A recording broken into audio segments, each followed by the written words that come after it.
Sige. Di pa ata naka-broadcast. Ayun, naka-broadcast na.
Attitude of Westbrook continues to improve at running the offense and finding ways, opportunities for his teammates.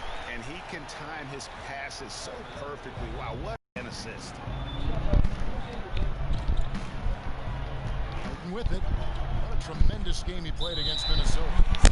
And there's the 8-second call as they can't get it across half court in time.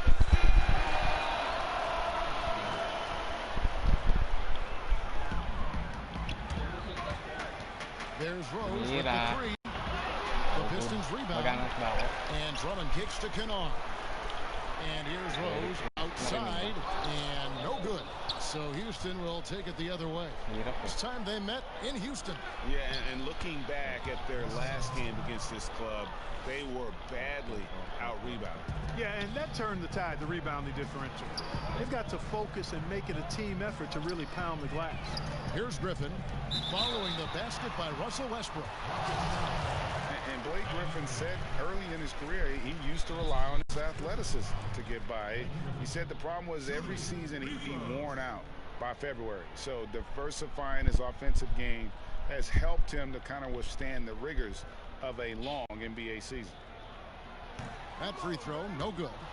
Well, probably a little draft in the arena tonight. He's the last guy you expect to miss the mark by that much. Absolutely. And Blake Griffin is just an incredible athlete, explosive and great balance and mobility, powerful.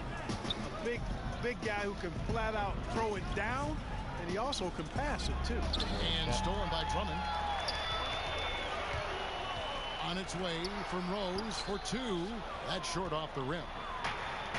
And Greg, you look at a lot of the volume dunkers over the years. Their bodies often wear down. You think of Amari Stoudemire, Antonio McDyess, even Dwight Howard. Yeah, I think Griffin could see the writing on the wall. He used to get over 200 dunks in the season. Now, less than half that number.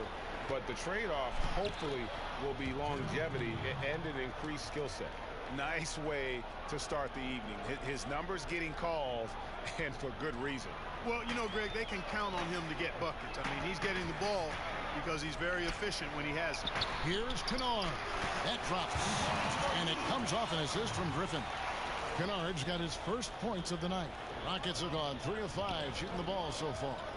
Here's Westbrook, and the dunk by Westbrook. Man, I tell you what, one of the things I love about Westbrook is the ferocity with which he attacks the rack. When he's driving inside, he's trying to punish the defender and the basket. Kennard's shot is off. And you could tell he thought that triple was going to fall. Harden, and it's in there. They've wasted no time settling into their offense. Yeah, they're lasered in. I mean, really making the most of their possession. The pass to Snell. Back to Rose. Pass to Drummond. Here's Kennard. Pistons passing it around. Over Harden. Kennard's shot is off. That's one he knows he should have drained. Here's Green, and it's Houston with another. Nice pass there to set that basket up. Pistons trail by 8. They've been looking out of sync offensively. Yeah, their offense has ground to a standstill. You know, you look at most winning teams in this league, and there's no denying they have an identity, who they are and how they play consistently. The Rockets fall into that category, a defined style of play and pieces that fit pretty well. Out of bounds, Houston takes possession. And a chance here to check out some stats on Blake Griffin. Great showing for him last season. 17th in assists and amongst the league's top-tier scorers, top 20 in points per game. And really a good season for him distributing the basketball. Whether it was the drive and dish, pick and roll, fast break, he was money all year long. And not hard to see why they are giving up points on this run. Just too many good looks from in close. And now the first timeout called here for Detroit. You know, Clark, when you think about it, all fans really care about is winning, and that's hard to pull off when you're the only star on your team. You see it all over the league. You know, basketball is not tennis or golf. It's a team game, and one man can't win a championship by himself. I mean, when you look at all the championship teams, they were championship teams, not driven by just one star player. And it's a blessing when you can play with other good players, and that's what all